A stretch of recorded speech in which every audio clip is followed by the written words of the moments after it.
चौधरी,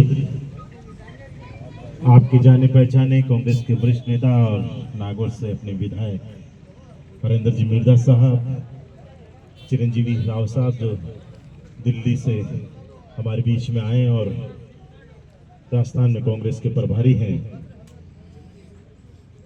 मकराना विधायक जाकिर हुसैन केसावत जी, मनीष जी मिर्जा साहब, गजेंद्र सिंह जी, दिलीप जी चौधरी जो यहाँ के विधायक और सभी उपस्थित सम्मानित मंचस्थ अतिथिगण और बड़ी संख्या में उपस्थित गांव के बड़े बुजुर्गों, युवा साथियों, पूर्व वक्ताओं ने सभी ने आप लोगों की बहुत सी बातें बताई और बड़े विस्तार से बताया कि इस उपचुनाव के क्या महत्व है। कहीं आप ये सोचो कि उपचुनाव है, सरकार बनी भी है, उससे हमारे वोट से क्या फर्क पड़ेगा। बिल्कुल सरकार की सेहत पर तो फर्क नहीं पड़ेगा, पर कहीं ना कहीं आपकी वोट से, आपकी वोट की ताकत से इस सरकार के काम करने के ढंग में जरूर फर्क पड़ जाए। जो सरकार पिछले 1 साल से चिर निद्रा में सो गई, चुनाव जीत गए और अब सब आराम से बैठे। मुख्यमंत्री जी का एक ही काम, सुबह उठो, नाश्ता करो, हेलीकॉप्टर में बैठो, उड़ो, कहीं मंदिर के दर्शन कर लो और कहीं जाके घूम फिर के आ जाओ और शाम को घर के आ जाओ। सरकार को कह दिया कोई काम नहीं करना। सरकार दिसंबर में बनी थी, अभी 4 दिसंबर को तो रिजल्ट आए थे, आज 5 तारीख है, और सरकार बनते ही एक आदेश निकाल दिया था कि सभी कामों पे रोक लगाई जाती है, चाहे वो काम चालू हो, चाहे वो शुरू होना हो, चाहे टेंडर हो गए हो, चाहे स्वीकृत हो, पूर्णतः रोक लगाई जाती है। उस आदेश को अभी तक नहीं आया। उसके बाद कहा कि हम 6 महीने समीक्षा करेंगे पहले पूर्व सरकार के कार्यों की। 6 महीने को 12 महीने हो गए, न तुम्हारी समीक्षा पूरी हो रही और न तुमने क्या किया इस 11 महीने में समीक्षा के नाम पर, वो आपकी जनता को बता। काम कब करोगे आप? 5 साल निकलने के बाद में, 1 साल तो गया, 4 साल जो पूर्व सरकार की योजनाएं थी जिसमें आप लोगों ने बंद कर दिया, पूर्व सरकार के जो काम शुरू हो चुके थे उन कामों को आपने बीच में रोक रखा है।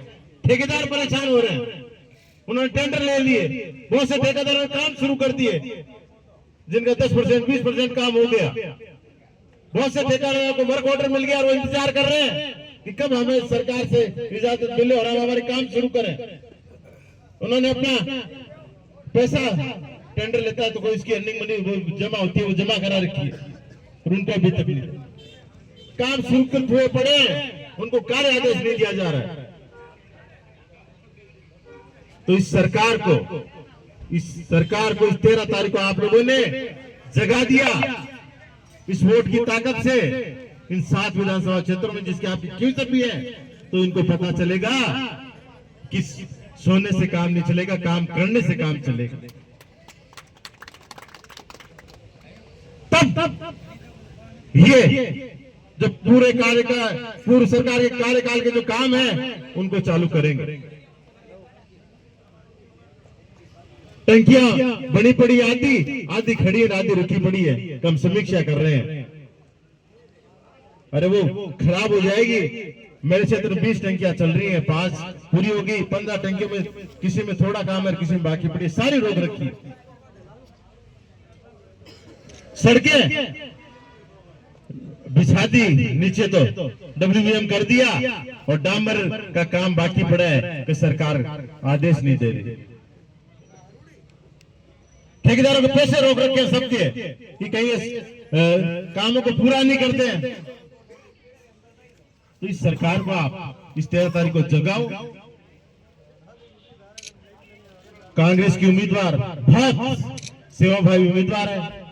37 साल डॉक्टर के रूप में उन्होंने आप लोगों की, हम लोगों की, इस प्रदेश की सेवा करी।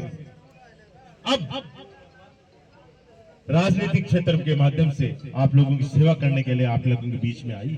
आप इनका सहयोग करें, समर्थन करें और इस 13 तारीख को वोट देकर अपना आशीर्वाद जरूर प्रदान करें और यहाँ से जिताकर आप विधानसभा में भेजें, ताकि आपकी सशक्त आवाज वहां तक पहुंच सके, गूंज सके और आप लोगों की समस्या हो, आप लोगों के विकास की बात हो और कोई बात हो, उनका ये निदान आपके साथ, आपसे मिलकर आने वाले समय में कर सके।